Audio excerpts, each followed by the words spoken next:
Now let's invite our distinguished speakers. Please put your hands together to invite Mr. Goba Periyadan, co-founder of Mobivale.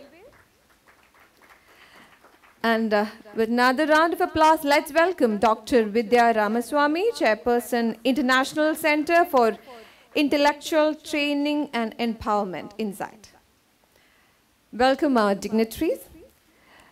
Ladies and gentlemen, before I invite our moderator for opening remarks, may I quickly introduce him. Ladies and gentlemen, Sri K. Nandakumar. He's a charter member of TIE Kerala and Managing Director of Suntech Business Solution. Sri K. Nandakumar is the founder, president and chief executive of Suntech Business Solutions. He has been a technology evangelist in the software realm for over 26 years. For customer-centric solutions, specifically for pricing and billing in transaction-intensive verticals, relationship-based pricing, a concept pioneered by him has been endorsed by leading industry analysts and thought leaders as a principal enabler for balanced pricing dynamics in agile world. From a small beginning, under his leadership, Suntech emerged as a company with global footprint. He has also led Suntech to win several prestigious global awards, including the Celent Model Bank, Red Herring Global 100, Deloitte Technology Fast India 50, and Fast Asia Pacific 500, and to secure its position among the top contenders in the operational excellence category at Billing and OSS World. He holds master's degree in management and physics. Now let's invite our chairman of this session, Sri K. Nandakumar, to set the contest. Thank you. Thank you. Thank you for that introduction. Welcome the dignitaries on the dais and ladies and gentlemen. This is we had a wonderful session today morning. We'll be talking about, we have another Gobi here. Another Gobi talking about the possibilities what a company like Google is making in this world. I've been fortunate to be involved in this transformation for almost 26 years, even though I may not be looking that old. But the fact that I started quite early in my life in this journey, that was in 1990. I worked with the public sector. That was Keltron in their R&D lab, and before I took up the entrepreneurial journey. Fortunately, I had an opportunity to work with the telecommunication industry at that time, and which brought into a phenomenal transformation in the late 90s, to be precise, between 90 to 2000, not only in India, but across the world. So you all know that, and it led to the dot-com era of 2000. So what gave me a perspective was when I was working with the Indian context in 1990, we were still in the Second World War technologies, to be very precise. We had Strowger exchanges. I don't know how many of you know those kind of technology, which is relay-based, to slightly digital, this thing called AXC10 from, I think it was Ericsson or Alcatel, whichever it is. Now, what matters is, from there to today, it's about 20 years, but India has become one of the largest telecommunication network in the world. And the rate at which we change it is phenomenal. And even the internet itself has happened only in 1995 and post of that, and the mobile world. If you really look at this and put certain perspective, we all know the internet, how it is helping us. The intent behind that, let me take a little bit step back. Initially, we had a lot of computing devices. People think of connecting it together so that you can share the computing power within a lab, which went on saying that if it is within a lab, why don't we connect it across the building and within the organization? And when we connecting, and finally it connected the whole world. And we know what it means, just like what we talked about today morning. Now the information is, or the knowledge, human knowledge is just like air we breathe. It has just become a universal existence. So knowledge is no difference to anybody if somebody wanting to seek knowledge.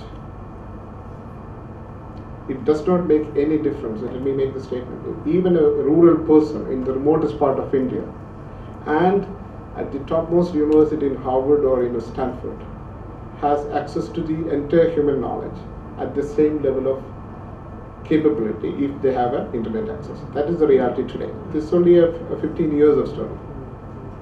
Now we are all thinking about connecting, going to the next step. So this is only about our knowledge. It is only about our information stored. Now we are thinking about connecting not only us, but also all the things around us. That is the world of Internet of Things. Why do we have to do? We will get to that. But the context, we all need to understand the context. Now, and the rate at which, to give you another perspective, if you really look at the rate at which when Indian mobile was only something like less than 1 million up to 2000. It grew in 10 years, something closer to now 15 years, or something close to 1 billion, almost close to 1 billion connections. So the exponential nature at which things are changing is actually mind-boggling. At the same time, it is positive as well as negative. I want to touch upon all these dimensions. Now, we are now trying to connect Internet of Things. So we have got a lot of learning from connecting computers and computing devices. And how do you take this into the next level of possibility? First of all, let us go to the basics of why are we doing this Internet? What is the benefit of it? Let me bring in a social dimension about it. I don't know, this is a slightly old data, but probably you can correct me afterwards.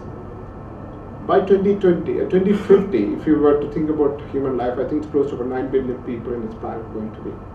At the current rate of consumption, if you are to consume Earth resources, we need 5 times Earth resources to consume at the current rate.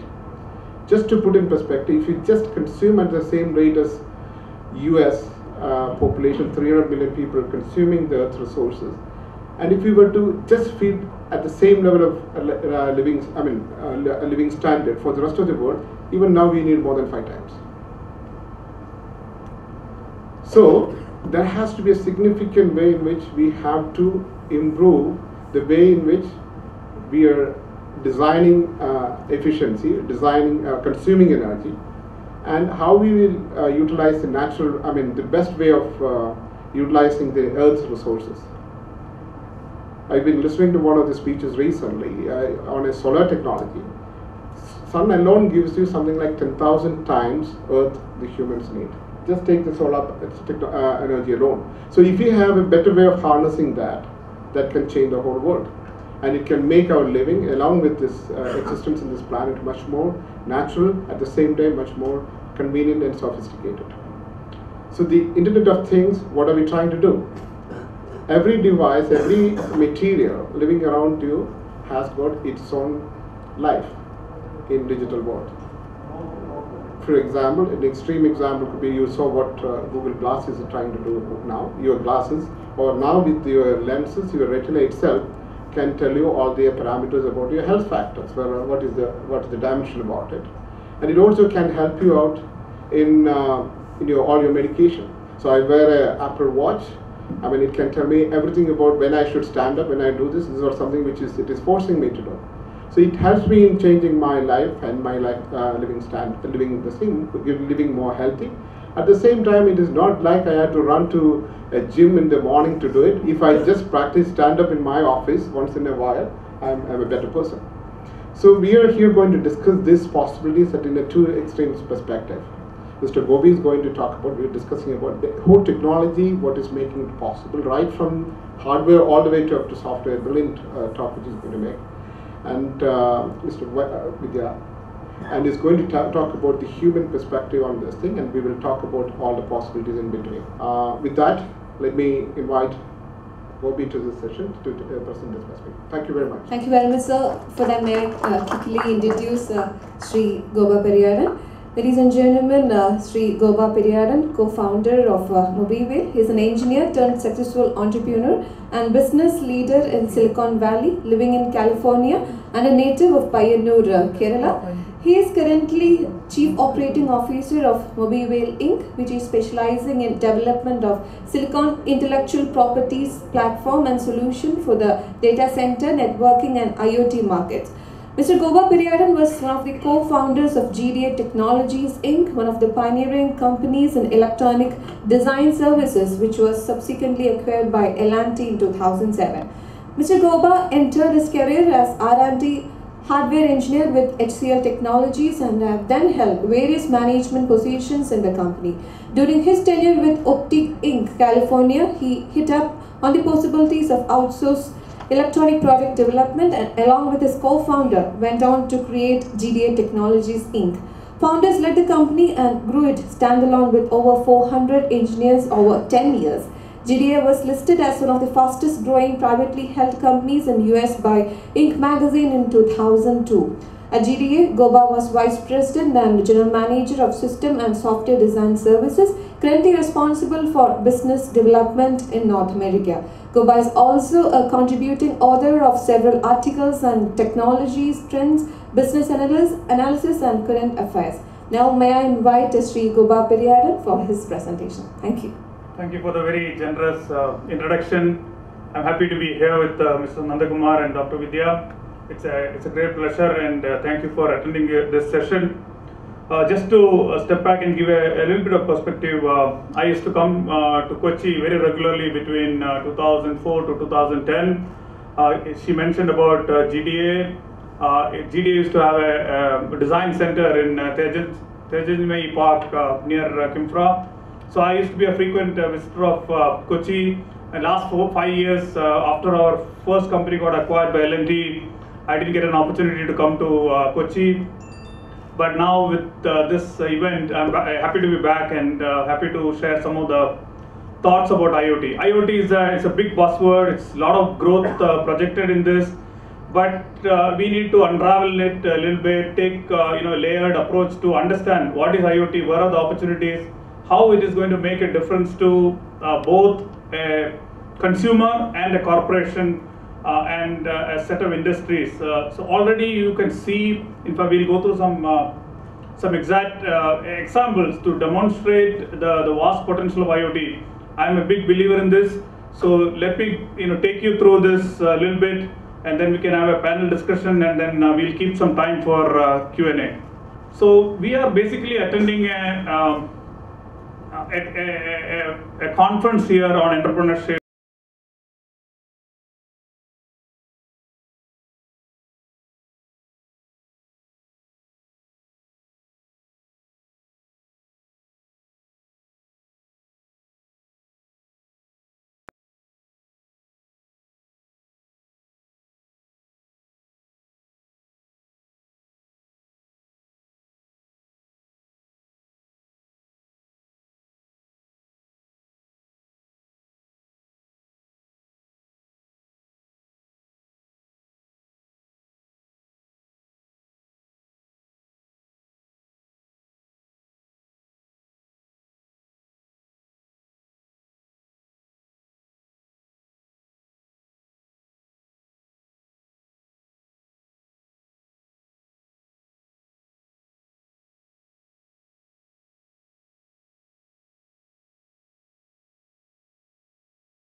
It's a big theme. It has not really got the type of attention that requires it.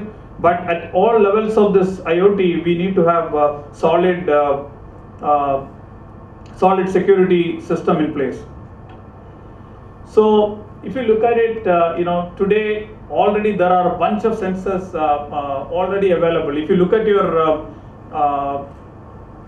your mobile device today, I believe around 6 to 7 sensors are there already in the mobile device. If you look at a typical Samsung or iPhone, already has so many sensors, and you can do a lot of application development based on this without doing a single hardware work. These sensors are already available, the APIs are already available. All you have to do is to come up with the use case and start developing application, and then work with your ideas. These are not limited to, this slide I put together mainly to show you that outside of all these, great problems like industry and healthcare and all that, there are a lot of fun things you can do with IoT. Sports I'm a huge sports fan, so you can do things, in the way you can analyze your players, behavior in a typical match. If you can control your ball with certain, sensing capabilities, a lot of things can be done. So these are, some of the other areas where IoTs can do it. So I'm a hardware engineer. I cannot have a presentation without at least one hardware block, listed in this. So if you look at it, these are the type of, gateways that are getting built or going to be built, where incoming sensing will come through the left side, and some of the other communication blocks are on the other side, and then storage will happen in the memory, and if you want even extended storage, you can have some SATA type of storage. This is the software architecture of a typical gateway. So the gateway requires much more intelligence than a sensor, and also the cost difference. If the sensor costs 10 cents, a gateway will probably got a $50 box. So you can imagine the complexity from a hardware standpoint and software standpoint. So base hardware, you can have an Android or a Linux or what have you. You can pick your own operating system, and then depending on the type of communication engine, what the type of incoming sensor logic, then you need to have your protocol gateway on top of it, and then build your application stack on top of it. And then a big portion of your gateway should be devoted for security features of the gateway. We can go on and on about various IoT technologies. Wearable is another important thing. You got the demonstration of the Google Glass. Fitbit is a company that went public a few months back in the US with over $1 billion valuation. It is on a single product. It's basically a wristband which can completely track your fitness. So, and that single idea, they demonstrated, simplified it, and then created a hugely successful enterprise. And these are the opportunities that is there. And if you look at it, the market is huge. Every one of the analytic companies, they are projecting huge growth for wearable devices. And right now, it's only a tiny bit of the market that has opened out, and then the huge possibilities are there along the way.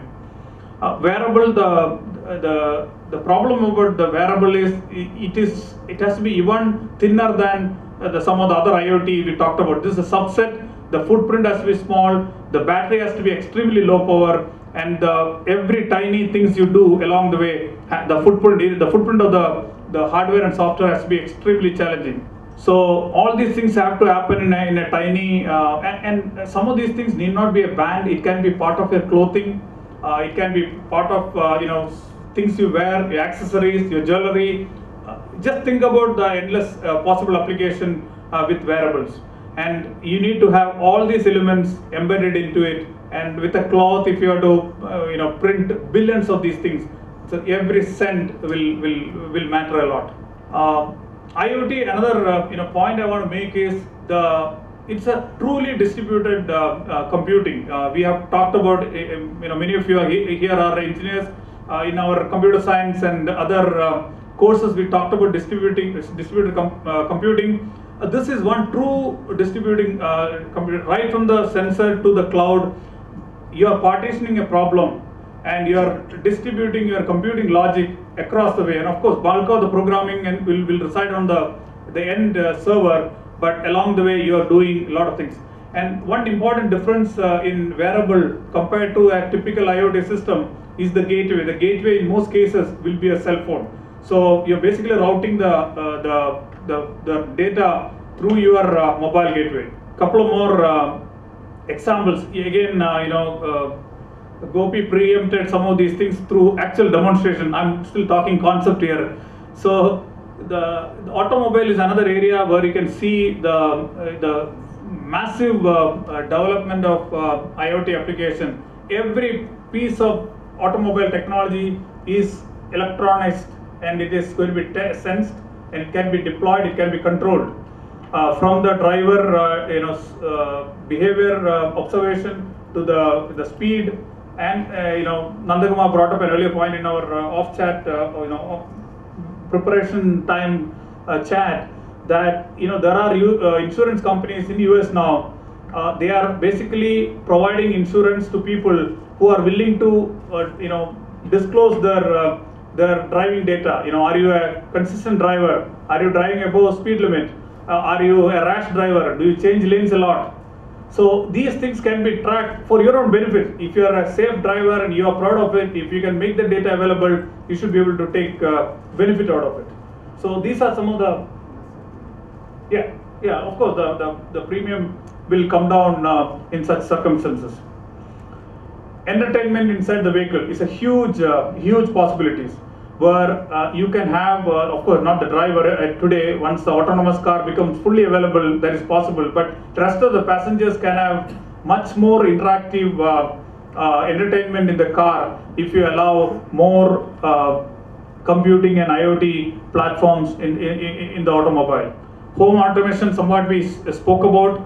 Home is very complex, mainly because of the safety and security of the devices and the home itself. In many of the homes in developed countries are made of wood.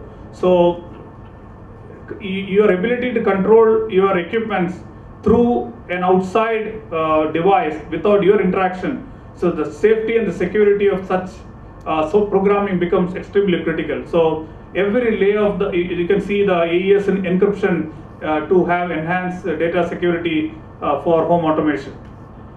Before I conclude my talk, and then I want to bring some of the interesting things are happening. Now IoT has been getting developed. Big data analytics have been happening. Now these are merging. If you can get the IoT data flow and then use big data analytics, you can produce some wonderful things for the productivity improvement. This is one of the companies in the Silicon Valley, Albedo. They are specializing in this. They call it finding the science in data. So what they do is they look at the data which is collected from, it can be raw data or it can be data coming from a bunch of devices or a bunch of sensors. So they can find out by analyzing the data.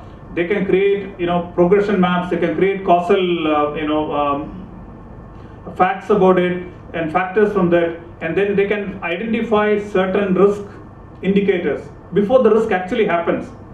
So you can prevent certain things if you observe what is going on in the sensing world. So this is really huge, and I'll give you some very specific examples. So what they're trying to do is to create a Google type of search. This is not a manual search. This engine itself will be searching for trouble within a corporate. Be it this building, be it a factory, be it a health data, could be a financial data. You are seeing certain types of withdrawals taking place, or certain types of transaction happening which is not in line with your regular behavior, and that can cause certain flags to emerge. And based on that, you make predictions. So this is a very interesting case study they have done with one of the large appliance company in the US. So typically, let's say your home has an appliance which has got some problem. So you make a 1-800 call and they send a technician. let's say it's a typical appliance company. They have, let's say, 200 models, various types. So no technician will know all about each and every model they have. So they send one technician. He looks at it. He tries to do something. Then he say, no, this requires a specialist. So he makes up another appointment, brings a specialist. Then the specialist looks at it and says, this particular motor needs to be changed, and that motor is not available. Then you make an order, it comes after 10 days, then same guy comes back, fixes it. So much productivity loss, so much raw hours of support costs in the system. So if these devices, first of all, if they are automated, and if you can have a way to sense these data, you can see that this motor is showing certain problems. It is not ramping up, its torque is not proper, or it's not running at full capacity. If this can be monitored ahead of time, and if this data is provided to the company as part of the service contract, and if they can let you tell you ahead of time, this is likely to have this problem, that lot of time and energy and money can be saved. That's the beauty of Internet of Things. So it can, with the good prediction engine, along with IoT structure, they have proven that in up to 280% improvement in predictability in fault detection is possible. So this is another extremely exciting case study, real life case study. It happened in a mill. It's a mine and a mill place where they are mining lead, zinc, and copper, and then lot of zinc was getting wasted because of the way the process was not proven, not really tuned.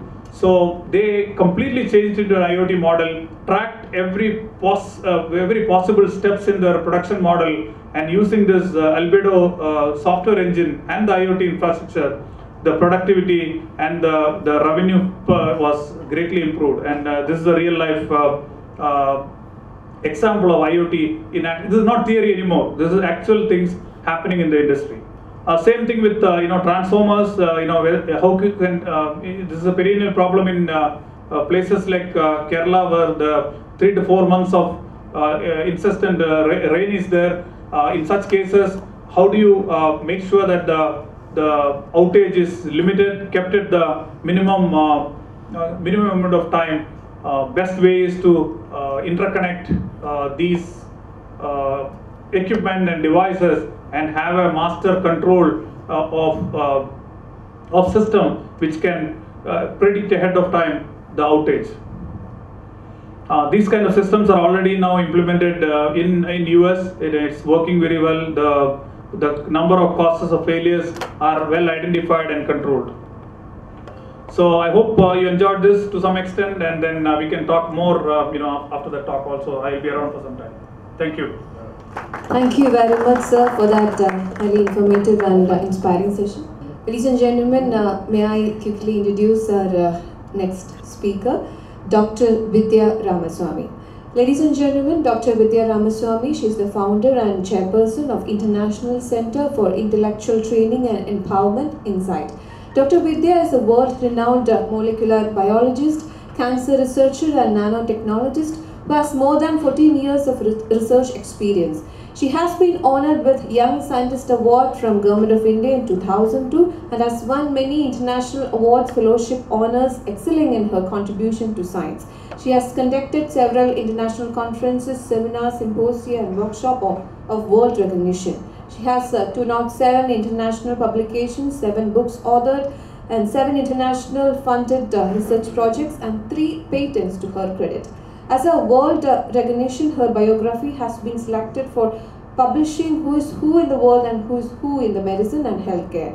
She also received the world title of Top 100 Scientist Award and Iconic Achievers, Great Mind of 2011, etc. At present, she is visiting professor for 3 universities in USA, Singapore and Europe and chairperson of INSIGHT.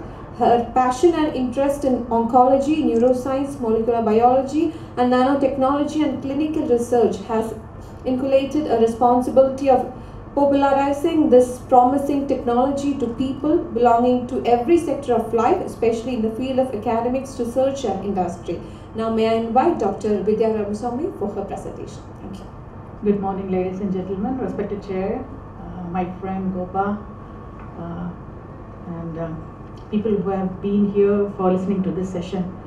It's a wonderful day for me, and before I start my presentation, I would like to thank the organizers for inviting me to talk about the key or the buzzword, that is healthcare or wellness.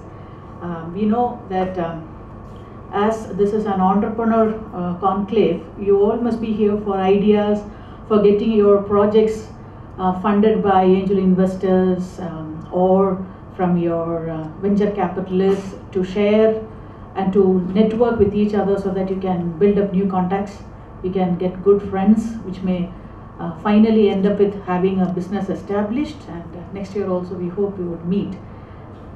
Health is wealth, as we all say, however rich or poor you are. If an emergency happens, in case of your health, there is no compromise. You have to buy the product, or you have to get the service to treat you well, or to get your illness removed from your life. So it's not to specify to anyone, but rather what I would like to draw your attention into this is, for some products it would be localized or it would be targeted for a particular group, but health is something every human needs to have an updation of what has really happened, what can you contribute. And really, you know, India is considered as to be the best brains in India, and the brains are so rich, so knowledge, and the skill sets are so high for Indians. That's why you are greatly demanded across the world. But now, today, we all have gathered here. For yesterday also we had good discussions and very exciting sessions. And today afternoon also you will have certain parallel sessions. But rather what we should try to find out is, what is the gap wherein I can put my idea into? Where my inventions need to happen? What is the uniqueness in my brain that I'm going to showcase to get some funds? We have ideas, but usually what the venture capitalists or the angel investors or even the government, maybe Government of India or an international research organization or funding agencies, why are my ideas getting discarded, or why it is not getting funded? It's because it may be a replica, or it may not be on a business modality that your idea is going to work. So let us explore, what is it in healthcare, the loop or the lacunae that is there, where I can stretch into. Gopa has very clearly explained about the technology, the hardware, the software, and everything about IoT.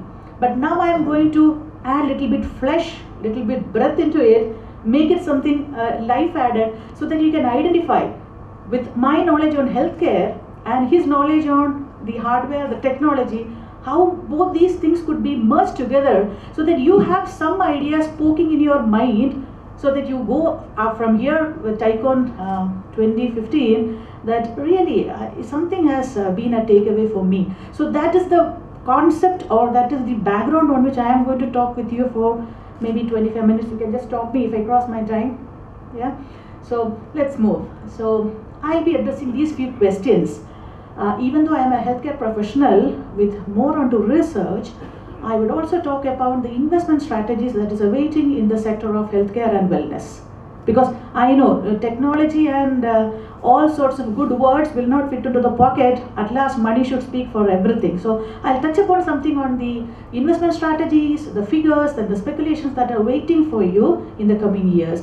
Even though we live in 2015, 2 more coming years are going to be the milestones, 2017 and 2020. As Dr. Kalam used to say, 2020 is the dream year where India should rise up to the world level, and people have started looking at India as a great hub, an investment center, and 2020 should be the year wherein you take away things that has been sown in 2015. So all of us sitting here are really going to look upon 2015 as the year wherein you sow your ideas, and 2020 would be the year wherein you reap things.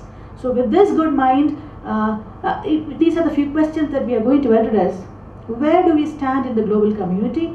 Why is healthcare industry so important, and how does it affect the economy of individual nations? I'm talking about the world, and I'll talk more on Indian context, because we have to speak upon where we really stand and what are the opportunities available in an Indian context, and then you can make it available to your local community. Maybe the government of Kerala or organizations like Thai Kerala, who are there to help investors and also for entrepreneurs to bridge between them. And what is the scope and future in investments in healthcare with IT? Because this is a session on IoT, I should take that also into my mind, not simply talk about healthcare itself. These are some of the slides which I would like to just show you some figures, where you see that the overall, in 2013, what was the investment that had been made across the world? And cost is one of the main problem where healthcare is finding its main attention on. You speak of latest technologies, you have all the facilities coming up in hospitals, but is it affordable? Can I make it? In US, it says that healthcare is the most expensive area wherein even the government has taken the second tenure because of their introductions and their word keeping on the sector of health. And since I work with the government there, I know that the healthcare sector is directly controlled by the US President himself, and the funds directly flow from the President's table down to the projects that we speak upon. And in Europe and in UK, the sad story is that 13% of the adults in France and 6% of adults in UK are trying very hard to meet their expenses that come from their medical cost. So they are finding it very, very difficult. They earn a lot, but they are not, at times they are not able to even pay the bills. But in India, we say that the poverty is too high, and that is because of the burden that has been created from the health sector, or for keeping your health needs intact. And 75% of the money that is being spent nowadays is for health. You have more than 20,000 applications that are available now at present, and more numbers are going to be added exclusively for health and wellness. And 40% rise is going to happen in the CAGR in the health and wellness community with social networks. Even if you go to Facebook or any other social network, apart from other posts, the post which everyone's eyes are being catched is on the health aspect. You eat this, it will prevent cancer. You eat that, it will prevent your communicable diseases. So the message, if you take 60% of the message that is being even passed through social network, is related to health and wellness. And now 50 petabytes of data are available because of the interventions and also the latest technologies that Gopa has clearly explained on IoT. Cloud computing, lot of voluminous data are there, where to store it and how to retrieve it at time. And now the speculation is by 2020, 25,000 petabytes data are going to be enabled for us. So that is the growth that we are expecting from 2020. As I said, big data, that is the greatest advantage even for the electronic medical records and also for storage of several kinds of things. As he explained, if a software is there or if an access is there, so that with a single data you can recalculate so much of information from the data that has been stored. Then personalized medicine, that is going to be the age where we are going to live, and 2018 is going to be the age for personalized medicine. I really work on this because a lot of things have happened in the field of genomics and proteomics. Genomics, I will not go deep into it, but to touch upon genomics, where we have clearly identified the sequencing of every individual genome. Genome sequence of humans have already been taken place, but now scientists are looking upon, researchers are looking upon every human genome will be sequenced, and the cost has really come down. So now it is being affordable by every individual to sequence their own genome. And according to your genome annotation, you can have personalized medicine so that you can cut down the allergies, you can have quick treatment strategies for your disease. So that is what we are trying to look upon. And we have so many questions like non-communicable diseases are going to be or the lifestyle diseases, or the chronic diseases are going to be the headache, nerve, because of the food practices, because of the lifestyle, because of non-physical attentions to our body, we have been prone to all kinds of diseases. So now the problem is behavioral solutions are going to really tackle our issues. Otherwise, your medical bills are going to just pile up on your expenses. So what is the thing that we are looking upon on the personalized medicine strategy? And it has, the genome sequencing have come down, so that will be affordable for And this work is very excitingly going on in US, where the government themselves are supporting many personalized medicine strategies, so that pharma companies need not put upon all the generics onto the head of the society or the mass, but rather personalized medicine would attend all your problems. And three important factors that I would speak on personalized medicine is that why you need it. Of course, it's your problem whether you are going to accept it or reject it in an Indian context, but things are happening on a faster pace across the world. Three things which we can say is, first is it is preventable. If you have any genome sequence which has a diseased gene, you can just prevent it off. We have other solutions for it. It is preventable, it is predictable, it is curable, and also one more thing, it is manageable. These four things make personalized medicine a little bit attractive. Now, this is an area where I would attract the attention of the entrepreneurs, or attention of the technologist, or the bioscience, or life science, or even biomedical engineering. Many things can be done with this, because personalized medicine is calling you with a lot of potentials. So not to miss it, because I am pointing out certain areas where lot of potentials, lot of strategies can be applied on your business models. Now, let me talk about the Indian context. Healthcare in India poses these many problems. In the left side, you would have the real situation, and the right side column will give you information on what should happen for an Indian healthcare to have more investors investing money on Indian healthcare. Now, the Prime Minister Modi is calling up investors from abroad for FDI to come and start up new things, or to invest money for putting up industries onto any amount of investment where all sanctions will be given without any kind of hassle and rates. So with this floor being cleaned up for an investment, whereupon this investment should happen, or in other words, if we say, why are foreign investors not trying to put money onto Indian healthcare system? What should be addressed so that things would happen fair and good for India? First one is conventional hospital style. You should make it the state of the art, a corporate style, where things have a single specialty center where you don't have to run about. If you have a kidney problem, you go to one hospital where that hospital is famous for kidney treatments. And if you have the same patient having a cardiac problem, you have to run about to the other hospital. So if things are happening on a single umbrella facility, then that would be quite good. That is how people are looking upon it, and that is what the change that people are expecting. Why? Because IoT explains, IoT is just like an RTA, you write to information, so you have everything, then you know what is happening and what you are expecting. So to fulfill the expectations of the mass, this is how the healthcare is supposed to move across. That's what the survey has reported. And now the long stay of hospitals, that is the expenses that you have for the bills, that could be converted into short stay.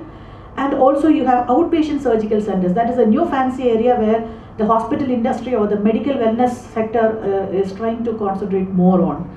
And now we have unorganized sectors which need to be converted into an organized sector. People are now looking upon more on cure.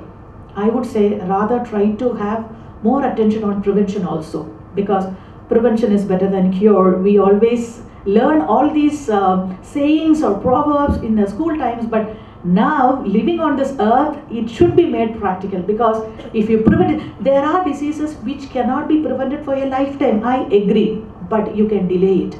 You can delay the onset of the disease so that it attacks you after 5 years. For that 5 years you enjoy. Then you have, because that are diabetes, hypertension, hypercholesteremia, so many diseases. If your parents are there, then you are down to have it, but at least try to prevent it or delay the onset of the disease. Again, question comes, why if my parents are having cancer? Too many people come to ask the same question to us. My mother is attacked by cancer. Am I having any chance for the same? Too many questions. So I'll try to answer in a different scale, because it's not time, because it's a huge area where this is something where everybody is concerned. Healthcare is so. And now then you have travel to urban places. This is talking about the remote places where healthcare facilities and wellness centers need to be established. Then lack of systems and accountability. Working standards have to be maintained for the hospitals, and this is something, a burning area. It's not for the business or to spend money that hospital should be. Really, it is touching the lives, it is touching the mind and touching the soul. Of course, business is essential, but all the entrepreneurs in the healthcare and wellness industry, this is my request, that take things little more to your heart. Consider it that you are doing a value-based or a life-based business or a system. So that should stand first, and then it should have the business and the revenue being rooted out for your own investments. And then driven by supply and not driven, now it is driven by supply, and you should try to convert it to driven by demand. And no quality or service checks are available till date, even though there are a few, but it should rise to the international standards where legally and very strict punishment should be given if somebody is crossing out it. And what are the challenges that we are going to have? I will not explain too many of this, but I'll just hint across. The real estate problems are the high cost for the viability of the project, and then if you find a place, it is not available because of the dense population, and then you have all the statutory guidelines and the legalities that are going to cross you. Then next is the area where I am more interested on, the workforce. You have very good expert doctors, you have nursing staff. India is very famous for doctors and nursing staff because we deploy them across the world. Indian nurses, Indian doctors are everywhere in demand, but now it is not the thing to make you proud. The situation is very worse because the skill sets have gone down. Now to retain the skill sets, what are you going to do? If the skill sets are maintained, then only you will have a fulfillment of the healthcare system and the wellness industry that you're talking upon.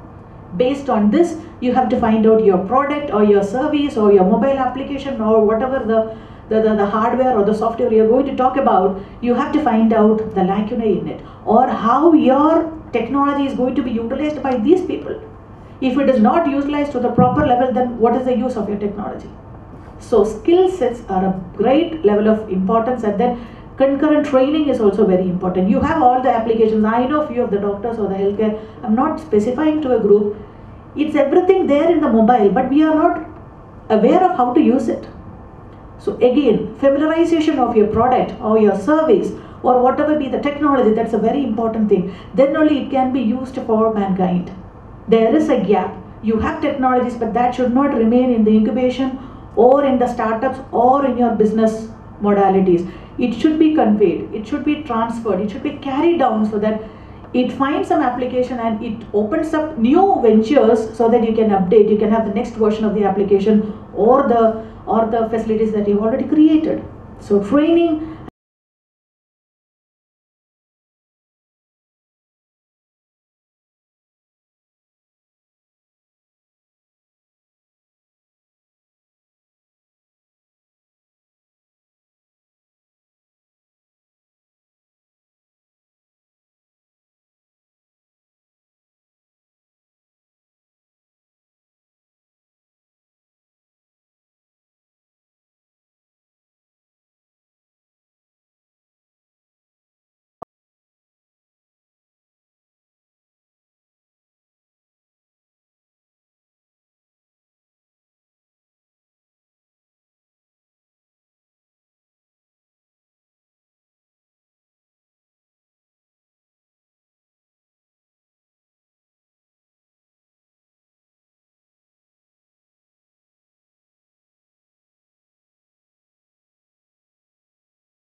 for a drug or for a medicine to come out, it used to have 25 years, long years of research to generate one single tablet or a molecule or a drug. But now the situation is entirely different. Drug development processes, the time has been shortened too much that within 5 years we have very excellent miracle drugs that are available to treat your cancers to some stages, treat your diabetes, control your hypertension. What more you need, drugs are available now. What is really added on to this shortening of the period? It is the development that has happened in IT. Now, if I have a chemical molecule now, I am having too many drug models, or at this structure, this chemical molecule can be structured for 360 degrees, and I can match this molecule with my cell that is being diseased. Maybe imagine my liver is damaged. So I have to find out a molecule or a drug which would treat the problem in liver. So the chemical molecule that has been designed can be attached with the liver cells and say whether this liver cell is going to be treated or not. If I am going to do it in the wet lab, that would consume me billions and billions of dollars, and that to 25 years are going to be squeezed from my life. Now, IT development has cut down the expenses very, very low, and the time is also very, very less. That is why we have more medicines now available for too many of our diseases. Now, this is where I say that IT holds hand with health industry or wellness industry. This is what we call the development that has happened in genomics or bioinformatics or proteomics. A lot more technical terms I will have to say, but not because of very short availability of time. I'm not going to explain more into it because that will keep you boring.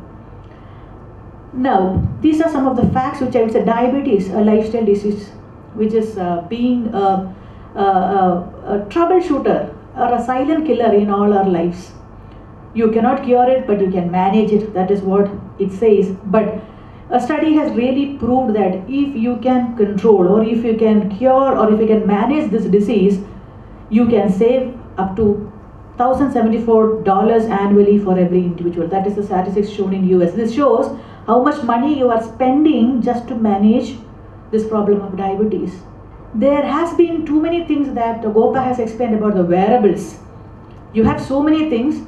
Now, even if you go to buy a chapel, the Bata showroom, it says that this chapel is made for diabetes patients. This is made for arthritis. You wear this t-shirt, it will help you to cut down your skin diseases. That's where I believe nanotechnology will play a major role. You may have several yes and no for it, several reasons to accept it and several reasons to reject it. But my students in college, engineering colleges, and also in the biomedical industry, many scope is waiting, because if you go to a layman and if you say that, oh, if you have this problem, you use this, then with no doubt he is going to buy the product from you, because he doesn't look upon the system flow, the circuit, the cost, where to ship it, nothing he is going to talk to you. Simply he will say how much I should pay now to get this. So that is the openness of the product or the service that comes for a healthcare sector. So with this, wearables are going to hit it. You wear a wristband. Now there is a film, you can wear a wristband, and if you stand in front of the mirror, it will clearly display what is the pulse rate, what is your heartbeat, what is your BP, and what is even your cholesterol load. That will clearly show you. That is the advancement of sensors that are on great research in US and in Europe. Many research is going to happen. You can pack your food, take it to your office, it will have all micro and macronutrients wrapped in the film of the packaging material. But it is not going to harm your health. So that is where it's not simply health and wellness. So many products which are directly in touch with your life is also where technology is driven far into. And how come you are going to match it? It is with IT. Because whatever research you do, you publish it so that you are aware. And then a teamwork is very important. You can never come up with a product sitting in one department or having a monopoly in yourself. It is too many departments integrated together come up with a product or a service. So that openness and networking should also happen, where IoT has got a very major role. It is to think, it is to manage. And healthcare industry is going to come up with huge data and smarter devices, which is going to, I am going to stop it, which is going to decide the life or health in you. So complex diseases are coming out. but don't get disrupted with the complexity, but take that complexity and disruption into an investment strategy where you come up with some technology, where you come up with some solutions really which are going to market you. That should speak you to make it as an entrepreneur, make you as a business magnate, and then you say, okay, I started with a problem. We always run away from problems, but I really say problems are always good, because problems alone can help you to come up with things. To sum up, the industry that we are looking upon is $280 billion, and the CAGR is going to rise from 15% to 17% in the coming year 2020. Lot of potential is waiting. And then the private sector is going to rule the world in healthcare and wellness when compared to the public sector. One more thing, government shift from provider to a payer is very, very important, as we have already discussed, because in US if we say health is not a problem for them because everything is paid by the government or by the insurer, you need not pay. But here in India the context is entirely different. Here there are millions and millions of people who are rejected from hospitals just because they cannot afford the treatment. There is a huge mass. If you can make something affordable for that mass, then that is going to revolutionize. It is not that the big profit that you make, but it's the small profit you that make from a mass that is going to make your business stand. So that is where the main investment is going to come upon, and the future is bright.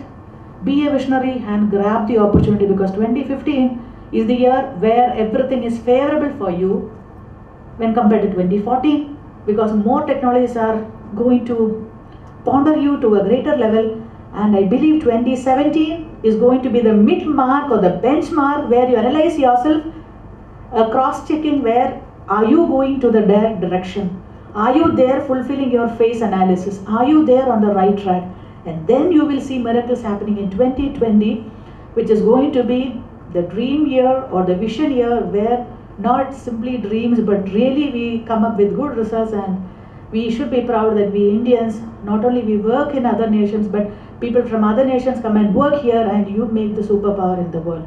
So with this, I would like to hand this to moderator, and let us hope some questions from your side so that more things could be given and enlightened to you. Thank you.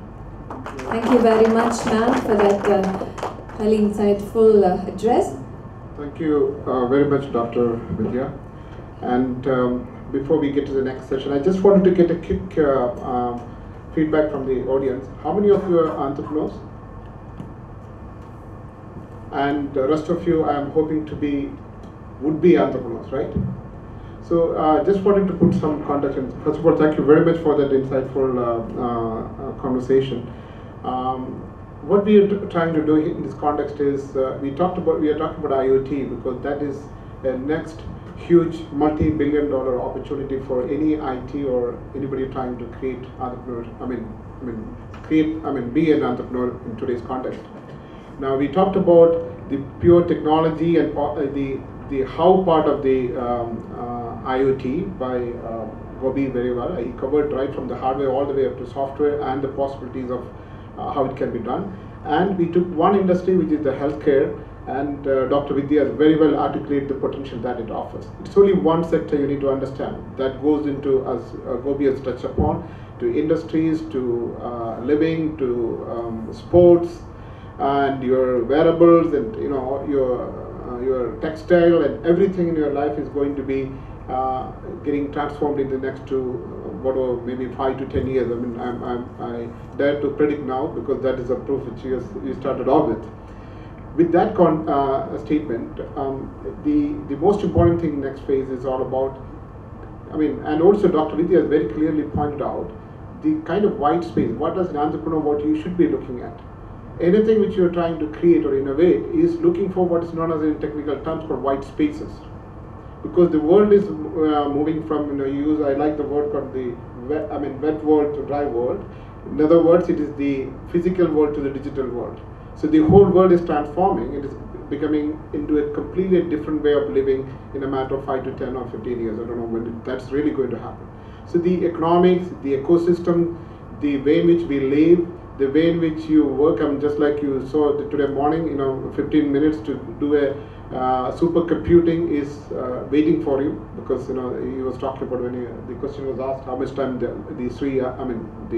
voice on the computer took time to answer that question. Even the expectations are changing. So if you take a step back and see what is really happening, we are all becoming truly real time in our expectation. Anything which we do, we just want to be real time. So if you look at that, that is where you see a lot of white spaces. That is where an entrepreneur should be looking at, and that is where we should be trying to create ideas around it.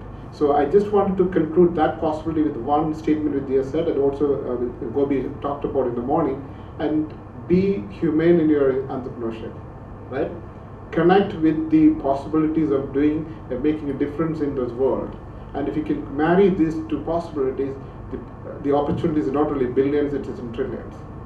So with that conclusion, I don't go into all the details because all being there, we'll be wasting time. I really want to open up this session for questions.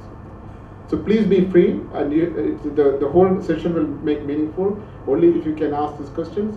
Otherwise, I can step in some of the questions. Anybody wants to go first? Yes, please. This is a question to Mr. Gopa.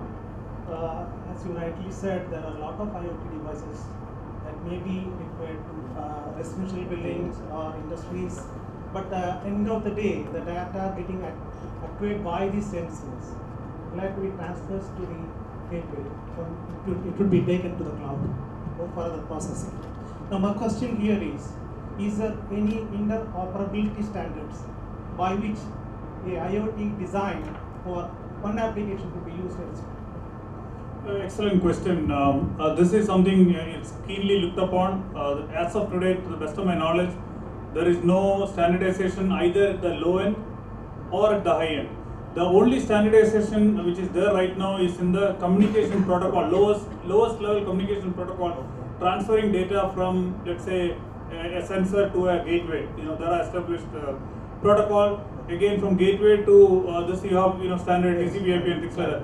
But the data exchange at a application layer, if it's a thermal related information, you have any structure which can be uniformly all the devices, whether it's created by a Nest Lab thermostat versus somebody else thermostat, is it interoperable? The answer today is no. Okay. And that is another opportunity where you can have an industry conglomeration can define this. It's an excellent point, great question, thank you. So one more question to you again. Yeah, sure. This again regarding the wearables. We talked a lot about that. Now wearables really need very highly efficient hardware to reduce the power consumption. Yes, yes. How do you see that factor? Because the profiles are changing based on the usage. Just like a wristwatch, how do you manage the form factor of battery which can be plugged in? So you need to have a battery sort which can be preformed the way you want and plugged into the wearables. So this is an area where I feel there's a lot more things are happening. The battery technology in the last 5 years is undergoing massive changes, both at the high end. If you look at car manufacturing and high end batteries, massive changes. In the low end also there are a lot of changes, but at the end, batteries cannot solve the problem. The problem has to be at the consumption level. You should be able to throttle the consumption. So I think the way you define your SoC, how much data processing is happening at each end of this spectrum. Try to push as much processing upstream where power is not an issue. Try to do as minimum in the midpoint or the entry point, and then push it out. So it has to be a combination of batteries, and it has to be a combination of computing at various levels. Hardware design. Yeah, exactly. Okay, one more question to Dr. Yeah, you want to? Let me complete that. Yeah, please. This is regarding a generic question. Have you been able to see any gadget that works non-invasive for diabetics testing? Yeah, definitely. Because since I didn't have too much of time to explain on, with the help of nanotechnology, we have been able to develop devices which are quite invasive for diabetes, and especially too many things are there in the lifestyle disease pattern. Because when you are prone to diabetes, too many related diseases or additional things are also happening to your body. So when you work upon diabetes, you should have the mindset that you little bit control on hypertension or on your other addictive lifestyle patterns also. So now research are going on in a better pattern where the invasive and also the question which you raised to Gopa. Nano cells are there which can have little bit of storage of energy. That is a new addition where this is the wearables are finding it. Yeah, the wearables are getting little bit of added advantage where energy or batteries will not have any kind of problem. And as Nandakumar sir really said, solar energy is having the greatest potential. And if you know to tap, convert it, use it, and manage it well with all your technologies being updated, that is going to be the revolution. So with this energy problem, we can have the cell, everything has been maintained in a nano cell, or where solar energy, or it can capture, it can give energy to a, maybe you can use it for a month when once you plug in and charge it out. For this invasive diabetes, yes, still it's available, but the problem is in India, the scenario is a little bit different, and you cannot bring in technologies, sweep in very ready as you get in US or in Europe, but it is really available. All right, thank you. In fact, just add on one point to that to give you some extreme perspective. In fact, there is somebody now working on to make a solar panel look like trees. Okay. Right? So you don't mind planting it on your garden. So because otherwise it's very boring and it's reflective. The look is very bad. I mean, in fact, we asked a question. It's about 4 years back. Is there any way using maybe a question to you? If you can take chlorosynthesis and use that same philosophy, chemical process, and convert that into electrical energy, using nano. Yes. That is one of the thought which was coming, because the most accessible, efficient, it's not efficient, unfortunately. That's the problem. In the European Commission, where science and technology is looking upon for angel investors, they are looking upon the same model where you can have replicas of what is happening in your living systems, maybe plant, microbial, and also in human systems. We are trying to replicate it, and that is how I would say desalination of water is one of the technology which has been, the idea has been taken from the living system. Now we look upon only a desalination process, but the trigger or the idea or the concept was generated from something that happens in recycling of your minerals from kidney, flushing it down as urine, and this has been replicated. But we always forget the life examples or the trigger that really happened, and when only the technology sustains. That's also good, but such conferences would really take it back to blend between what has really brought to light this technology down into the mass. And another extreme example is also on the air conditioning. I don't know whether you come across it. There are wearable apparels which you can put it on, and with just a 4 AA battery, you can control your temperature between 15 to 45 degrees for 8 hours.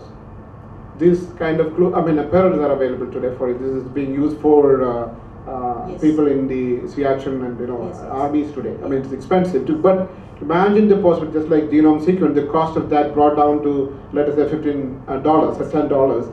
The possibilities are fascinating. So these are the kind of technology which is coming up. Maybe just to add. Next question, somebody else. Just want to ask on this, most of the IoT things are actually quite futuristic. So between individual entrepreneurs and large behemoths like Google, where is it actually going to happen? Because it's capital intensive, there's a lot of risk, failure chances, all those kind of things.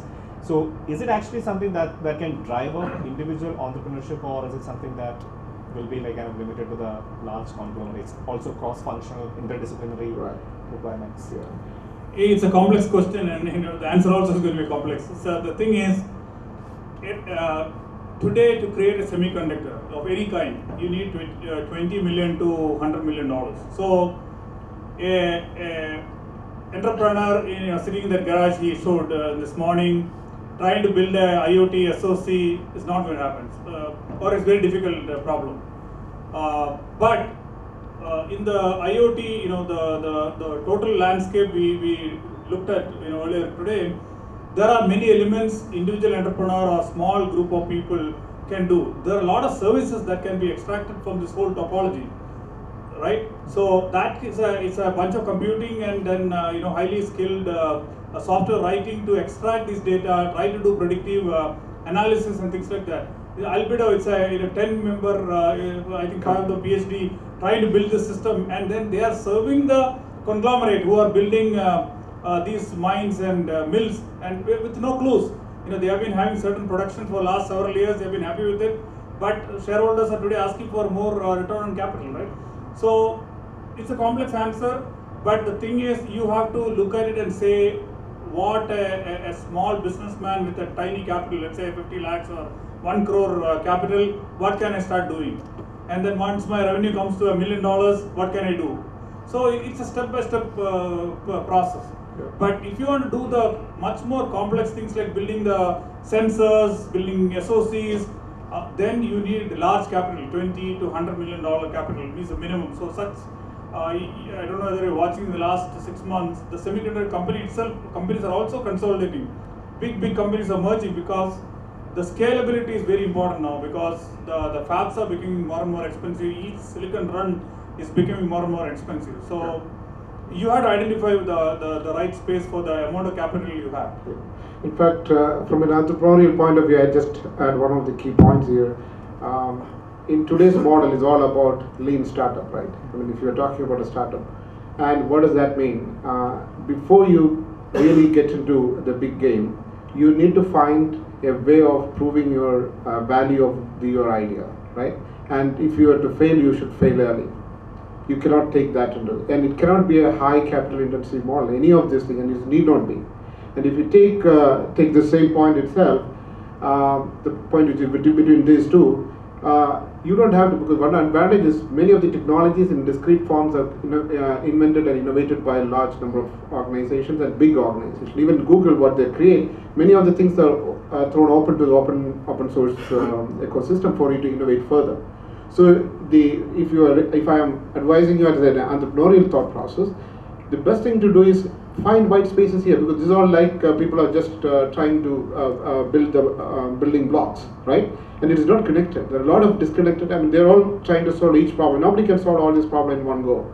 So there will be enough white space in between. Focus on that. Create that, just like what Uber did, the largest taxi company in the world with no single car ownership, right? So that's the white space. If you were to take an example, so there is enough such opportunity would come up. So please focus on that. Any other question? Yes, please. Sorry. Yeah. Thank you for the introduction. And the question is to Gopa. Gopa, even from the keynote speech, I saw that the quick prototyping is very important in any space right now. So what is the prototyping platforms that is available for the startups or other people? Yeah, very good point. In fact, if you see, there are probably around less than 5 really high-end, good quality sensor companies. If you want to start from the bottom, ST is one example, Invensys is another example, Maxim is another example. So each of them are providing IoT specific kits for entrepreneurs to start working on the platform. So go to ST, go to Invensys, and then pick up the kits. Then as he did with the laptop, you create your most rudimentary, most elementary solution and prototype it, and that you take it to an angel club or the next thing to get maybe $100,000 to validate it further. Go to a few customers, pick up some validation of your idea, and then once moves to another, and then you get there. But there are prototyping platforms available, very cost effective platforms are available. If you have any difficulty, if you want more pointers or very specific things, write to me, I can help you. Right. And one more question to Vidya also. Basically, you've shown so many opportunities in the healthcare in India. But what is the minimum certification if somebody is making a product in India in healthcare space?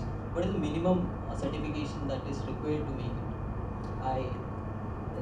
It depends on, because if you almost all the as you said, as Gopa has clearly pointed out, for the biosensors or for having any kind of IoT applications, it's that you can do in 2 ways. One is you can tie up with the research laboratories or with the research or an entrepreneur, or you can have your patents developed up. That's one of the area where it remains in you. Because yesterday also, when we were hearing some discussions on the main hall, how better you can safeguard or protect your idea. Even if you give it to someone as an angel investor, you are not quite sure whether it is going to come back or whether he is going to take it away from. So there are individual entrepreneurs who really take things to an angel investor, and it is their duty to try to protect with the certifications and also the formulations that you are giving for. They will give it an international standard, or if it is a European Science and Technology division or a European Medical division, they will take up all the certification for you. But if it is through an associationship or an innovation or a collaboration, such problems could be avoided because you don't have to take up the headache, and even if you go for certification, there is no guarantee that your idea is going to be protected. So that is the area where we Indians are going to suffer a lot, and this has been really rectified in rest of the world. But really this is a real question. It is improving at least. It's improving well. More innovations, because innovation and incubation cells are available in Government of India, where you can put your idea so that once it is validated, they give the certification to you, so that it never goes from you. It's quite happy and protectable now. Thank you. I wanted to say thanks because I'm not a tech person, nor am I in healthcare, but I'm an investor, I'm a wealth manager. But listening to the two of you has given me a whole bunch of ideas on where we can drive money into. So thanks for that, because among other things, my daughter also got into genomics as a space, and one of her things to do is she wants to be a genome scientist. The best. So listening to you was very heartening as a parent. Thank you. And so with the result of this session, I think I'm looking at a lot of money with my clients and do some research to drive money into that space. Thank you for that. Thank you. Thank you so thank much. you. That's good. So it's very clear. I mean, the kind of money which need to be spent on healthcare. I mean, at the end of the day, that is, you start with health is wealth, right? So the people chasing wealth, let them chase health. That's the point. Any other question? Sorry, the last one. Thank you, Vidya, for your very insightful presentation. You talked about a lot of opportunities for investment in healthcare. You talked about alternative medicine and so on and so forth. Yes. The last day or so, most of the talk from the VCs and others you get an impression that it's leaning more towards the startup, right, from a pure IT perspective. Yes. Right. So, what opportunities are there for entrepreneurs who have some ideas in the healthcare system? How do you go about looking for funding and VCs and so on and so forth? Because I see more of it in the pure IT space. I don't know whether they invest also in the healthcare space. Are there different type of funding in the healthcare space and so on and so forth? Do you have any insight on that? Yeah, it's a very good question, because my main purpose to come here for this session is to answer an indirect question which you have posed to me right now.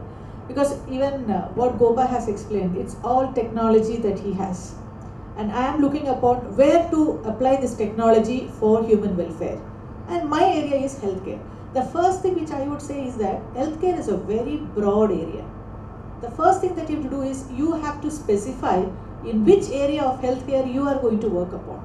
That is why I believe most of the entrepreneurs, even though in IT, their product specification may be for something in healthcare, but they are not aware of how this is going to help or where to put this technology into. That is the biggest drawback, or maybe something which the real IT entrepreneurs or the startups have to address upon. They have ideas, they have all the prototypes, everything is there. But now to go to the next step is very, very important. And as you clearly asked, if I have an idea, first thing is you have to be very specified in, and next second is what is the target group on which you are going to look upon the idea into, where you are going to put up into. Is there any specific group as the target group, or a broader target group is being there, or a broader group of people are going to be taking this facility out into. That's the second thing. And the third thing is that, as explained, you have to have a prototype into, you have to validate the prototype, and then comes the clear area where you are going to see funds. A revenue of $100,000 first year, going to $1 million next year, $5 million third year, $25 million. There has to be a growth which is validatable with 2 or 3 customers. So is it scalable? Is it predictable revenue? That is number one. Second thing is, for the 3-year span, what is the minimum chunk of investment you need? Because if you need $5 million, you have to go to one type of investors. If you need 250K, I'm talking about US dollars, you need to go to a different type of investors. So you have to identify the problem you are solving, is it scalable, and what kind of returns it's going to give, and then identify the right source of, I don't think an investor today cares whether he's investing in IT versus wellness versus if he is doing a diagnostic center, because the type of investor is different. You may want to go to a high net worth, a rich person versus a VC company for the type of company you're going to. So you have to really figure it out what I'm trying to do. Okay, I think with that we should conclude the session. A big round of applause for both these wonderful speakers. And very thank you, Gopal, thank you, Dr. Vidya. I mean, it's been wonderful. And thank you very much. Thank you very much, sir.